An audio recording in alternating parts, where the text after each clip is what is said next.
what's up? Welcome back dito sa ating channel dito sa Bolts TV. Alright, so tayo nagbabalik-balik mga kababayan. At ngayon ay pag-usapan natin itong press conference na itong si Senator Marcoleta mga kababayan.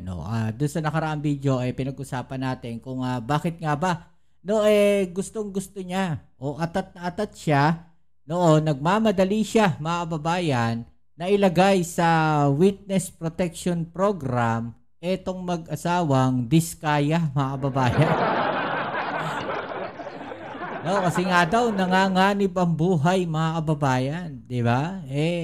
Papayag ba kayo na basta ganun-ganun na lang? Na ano na lang, gagawin na lang silang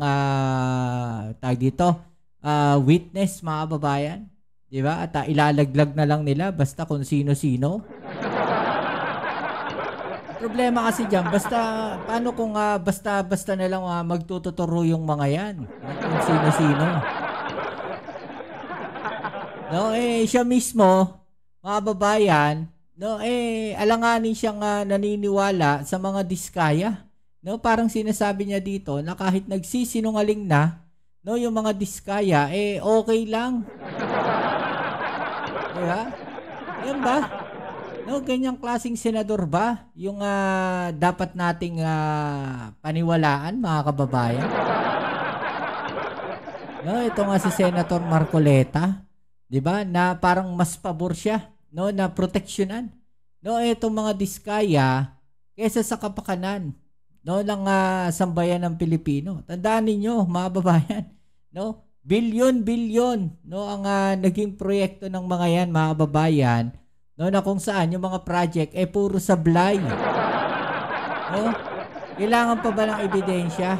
Sa dami ng mga balita na inilabas, ng mga proyekto ng DPWH na kung saan yung mga kumpanya na under po sa kanila lumulutang. At yung mga proyekto na ginagawa nila ay puro sablay. Ngayon, pag-usapan natin mga kababayan. Ito na mga dahilan niya kung bakit G na G siya. Dito kay Tito Sen mga kababayan. Galit na galit siya. Pati nga dito sa kay Mayor Vico Soto, nadamay po.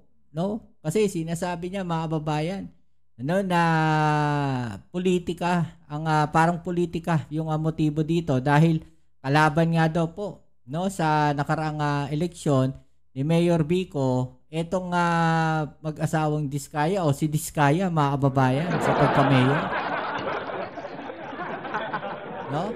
Sino ngayon yung namumulitika? Anong kinalaman? Diba? So, eto, panoorin natin to mga babayan para mas maliwanagan tayo. Alright? So, tara, let's go. Sama sa requirements para lang ikaw ay makapag-apply under the Witness Protection Program. Bakit po bumaligtad ang Secretary of Justice?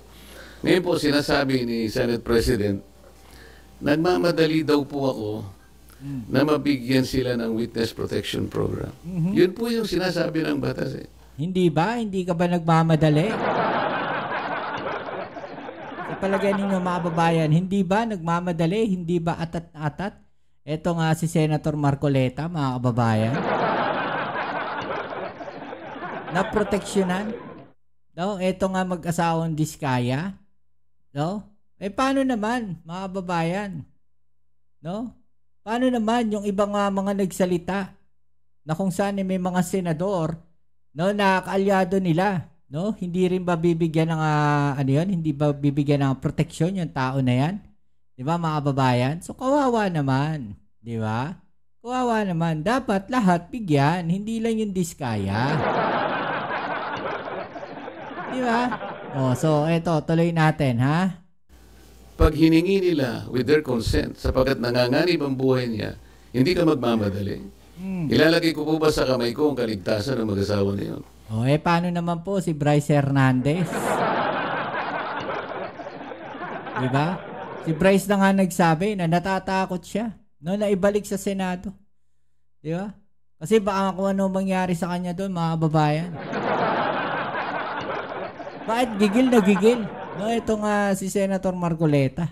Dito sa mga diskaya, bakit si Bryce hindi niya bigyan no nang hindi niya ipasok sa witness protection program, mga babayan?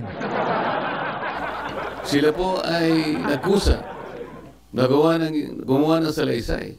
At kung malalagay ang kanilang buhay sa alanganin, sa peligro, sa kamatayan, hindi ko hihintayin na dumating yun. Gagawin ko yung katungkulan ko sa ilalim ng batas. Kung sinasabi nila nagmamadali ako, maaaring nagmamadali ako sapagkat yun ang kailangan para sila'y mailigtas. Di ba? Sa kanya na nanggaling, mga babayan. Kailangan mailigtas ang mga diskaya. Di ba? Mailigtas saan? No? Mailigtas kanino? Mailigtas na tawag natin dito, mailigtas o mapagtakpan yung mga dapat malaman. Diba?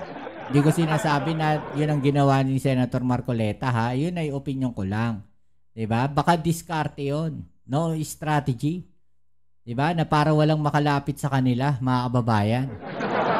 Diba? O kaya bakit hindi nyo ikulong na lang dyan sa Senate? Para at least sigurado. Diba? Sir, kaya nyo ba siya ini-apply sa protection program? Sa tingin nyo ba, nagsasabi ng totoo yung mag-asawang diskaya? Kasi may mga observation na parang selective ang kanya lang pinangalanan yung samantalang year 2016 pa, as early as 2016, nag-DDPWH projects na sila, pero parang wala siyang pinangalanan doon sa... Yung tanong mo kung pinaniwalaan ko?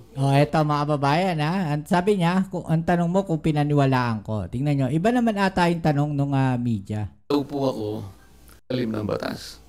Protection program, sa tingin nyo ba na observation? Sir, kaya nyo ba siya ini-apply sa protection program? Sa tingin nyo ba? Ang tanong, kaya nyo ba siya inilagay sa witness protection program?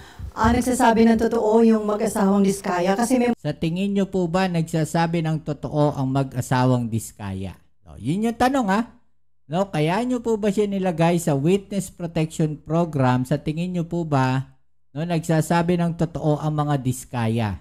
Mga observation na parang selective ang kanya lang pinangalanan yung samantalang year 2016 pa, as early as 2016, nag-DDPWH. Okay, so 2016 nag-DDPWH na sila, di ba? So ibig sabihin, panahon ng dating Pangulong Duterte na naman. Okay? Projects na sila, pero parang wala siyang pinangalanan doon sa... Yung tanong mo kung pinaniwalaan ko? Sinabi. That's beside the point. It's not for me to render judgment doon sa... Diba? Ang tanong John, kung naniwala siya o hindi, bakit hindi niya sagutin kung naniwala siya o hindi? Diba? Bakit di niya sagutin? Naniwala ka ba o hindi? Bakit iba yung sagot mo? Sa kanyang sworn statement. Iyon ang kanyang sworn statement. At sinabi niya roon na nanganganib po yung buhay ko namin dahil sa lumabas po kami na ganito. O, ang tanong, naniwala ka ba o hindi? Pakisagot. At bukod doon, bago siya gumawa ng isang sworn statement, minabuti ko para masiguro ko na talagang voluntaryo ang kanyang gagawin. Sabi ko sa emissary niya. So, hindi niya nasagot, mga babayan. Diba? Iba na yung sinasabi niya dito eh. Hindi niya nasagot kung naniwala ba siya o hindi. Noon sabi niya, parang hindi sa kanya dapat manggaling. Diba? Ang tanong kasi is direct sa kanya. No? Naniwala ka ba dun sa sinabi ng mga diskaya o hindi? No, hindi niya nasagot eh. Di ba? Pinaikot-ikot na niya. Pasulatin mo sa akin kahit na handwritten note na talagang voluntary niyang gagawin at kung bakit niya gagawin yun. Nasatisfy ako doon sa kanyang sulat. Kaya sabi ko, sige, sabihin niyo sa kanila, gumawa sila ng sworn statement. Hindi para sa akin na i-judge yung sworn statement. Ito will form part of the proceedings na pagdating ng araw, ito ay gagamitin po ng korte. Mahaba pong proseso ito eh. The Senate President already rendered judgment doon sa sworn statement. Dapat hindi po gano'n eh. Di ba? tinuro niya kaagad si Tito Sen, mga babayan. No? Sinabi niya na nag-judge kaagad, no? Ito nga si Tito Sen. No, ang problema kasi, mga babayan, yung statement po, no, netong mag-asawang Diskaya. 'Di ba, mga babayan? No, iba yung statement nila sa Senate, iba yung statement nila, no, doon po sa Congress, sa House of Representatives. 'Di ba? Magkaiba eh. Oh. Kaya nakapagsalita ng ganun si Tito Sen. No, gigil na gigil siya eh. Bakit? Kasi pinalitan siya. Siguro ganun. No? Wala po kaming karapatan husgahan ang sworn statement ng isang taong gusto magpahayag ng kanilang saloobin. May kinalaman sa pag-iimbestiga nito. Paano kung pawang kasinungalingan lang? No? So, ibig ba sabihin nito, mga babae, na kahit sino pwede magpasa ng sworn statement? No? At pag sinabi niya na nanganganib ang buhay niko, dapat ilagay kaagad sa Witness Protection Program. Di ba, mga babayan? Ganun ba yung sinasabi ni Senator Marcoleta rito? No? Regardless kung nagsisinungaling yung tao o hindi. Di ba? Pero sir, yung decision nyo na gawin siyang state Hiningi po niya yun. At nasa batas po na kinakailangang ibigay sapagkat nanganganib nga yung buhay niya sang-ayon sa kanilang pahay. Nakikita ko rin po. Hindi kasi may requirements. Di ba? May requirements. Hindi basta-basta. No? Ang punto rito is gigil na gigil siya. No? G na G. No? Na gustong gawing state witness, eto mag-asawang Diskaya. No? At doon sa mga pinangalanan nilang sworn statement, sino ba mga nandoon? Di ba? Karamihang kongresista. At yung mga kongresista na yon, mga babayan, especially, no, si Speaker Romualdez, ay nandoon, no, alam naman natin, no, na may issue yan sa mga Duterte. Di ba? Sa tahanan nila, pinagbababato sila. Ano po ang gagawin ng isang chairman ng Blue Ribbon Committee? Sir, nakonsulta daw po ba yung mga miyembro ng Blue Ribbon o yun ay sariling decision nyo, sir? Paano kung kukonsultahin? Hindi ko nga alam kung maglalabas sila ng sworn statement. Nung ibigay nila sa akin yon, gabi ng linggo, nung makuha ko yung in a sealed envelope. Wala na akong pagkakataon na bigyan ko ng kopya ang aking mga kasama. Pero pwede mong sabihin. Di ba? Pwede mong i-advise sila kahit pag gabi yun. Walang oras, magdamag, madaling araw, hindi mo sila pwedeng i-message. O umaga, hindi mo pwedeng sabihin sa kanila yung pagising mo. 9:00 yung hearing, mga babayan ha. 9:00 yung hearing. May oras pa siya. No, para sabihan yung mga kasama niya sa committee. Di ba? Alam na niya kung ano yung nilalaman ng sworn statement dahil may kopya na siya eh. Di ba? Hindi niya ba pwedeng sabihin doon sa mga kasama niya? At take note, mga kababayan ha. No, nung una parang ayaw niyang bigyan kasi siya lang yung may hawak. Di ba? Nung sworn statement. After na magsalita ng mag-asawang Diskaya, tsaka siya nagbigay ng kopya. Na meron pa palang kopya. Di ba? What if ang ginawa ni Senator Marcoleta, bago nagsalita itong mag-asawa na to, ipinakopy na niya yung mga sworn statement na yun. Di ba? At habang wala, meron pa namang kopya, ibinigay na niya doon sa ibang mga tao na humihingi. Like si Senator Jinggoy Estrada. Di ba?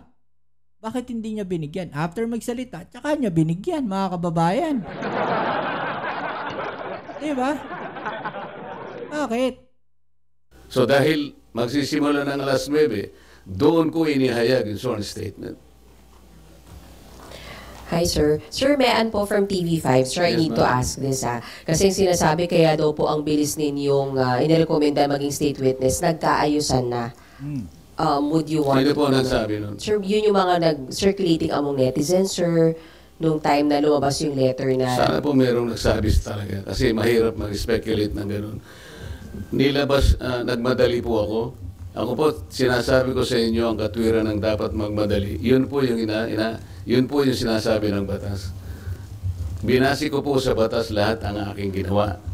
At hiningi po nila at sa aking palagay po ay nanganganib nga sila sapagkat marami silang binanggit na mga pangalan at nakikita ko rin naman kung anong ginagawa ng mga tao sa kanilang sariling tahanan. Hindi po ako pwedeng magbakasakali.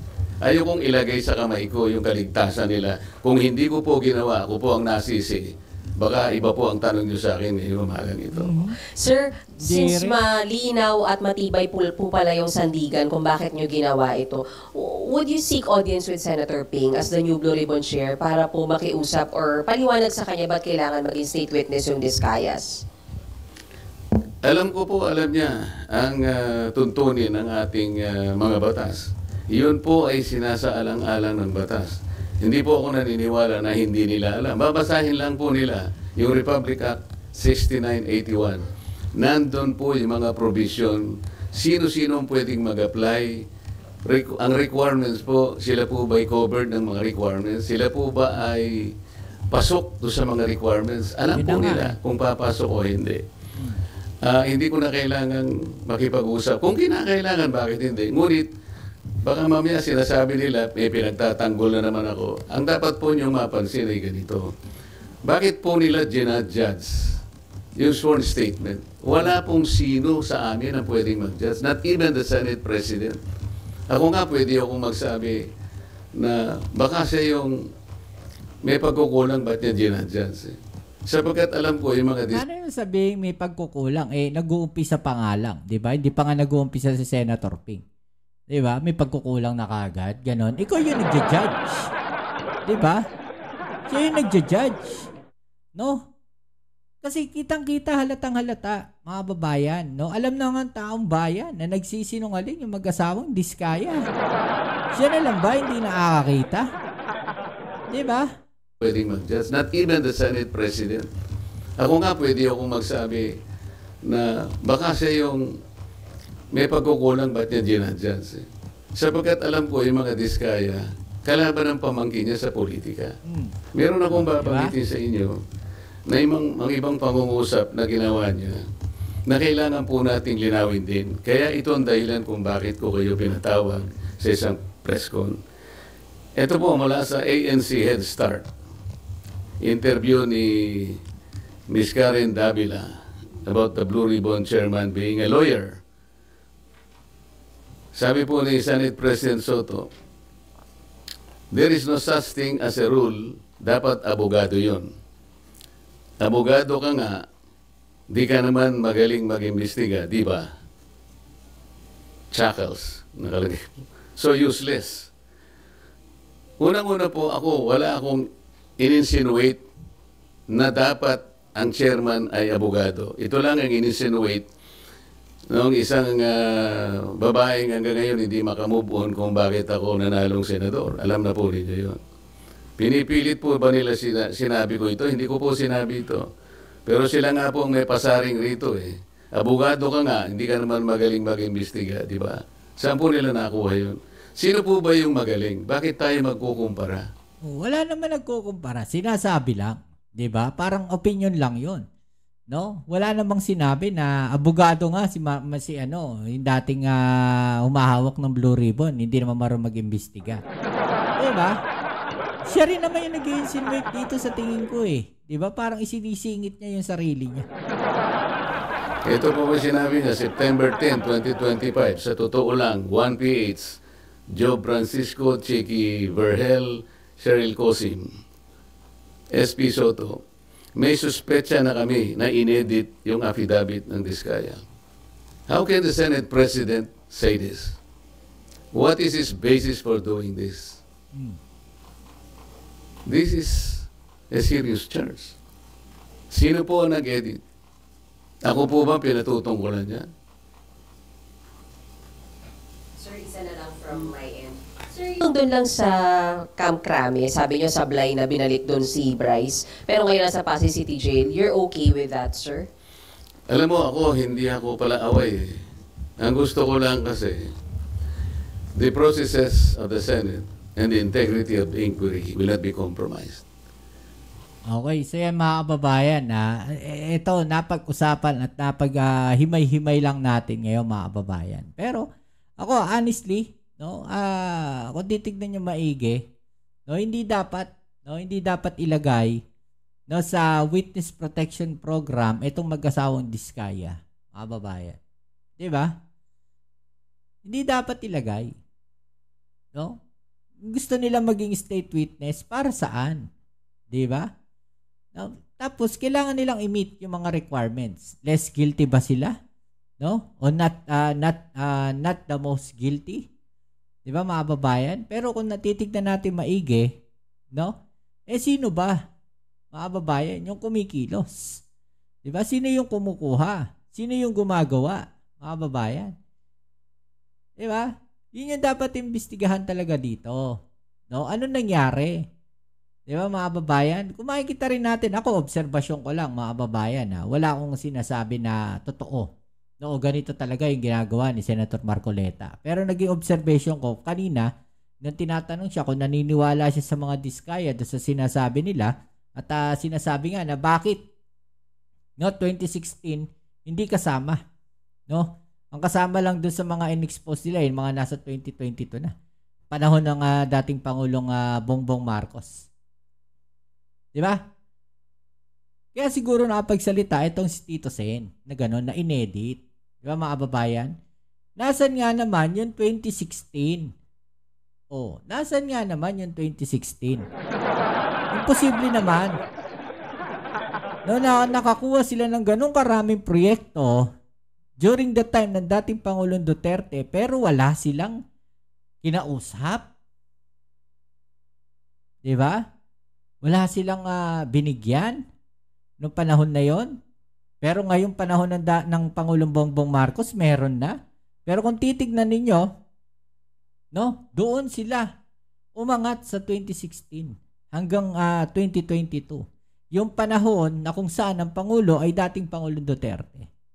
Bakit hindi niya kinwestiyon yun? Diba? Yun yung tanong natin dito eh. Diba? So ano masasabi niyo dyan? Payag ba kayo na gawing state witness itong mag-asawa na to? No, i-comment sa ibaba niyo mga opinion at atin yung pag-usapan. Alright? So yan, muli, maraming salamat sa lahat ng mga patuloy na kasuporta dito sa ating channel. Kita-kits po tayo sa ating next video upload. Dito muli ang inyong Kuya Mobs, Hits of Mobs TV. Peace. I'm out.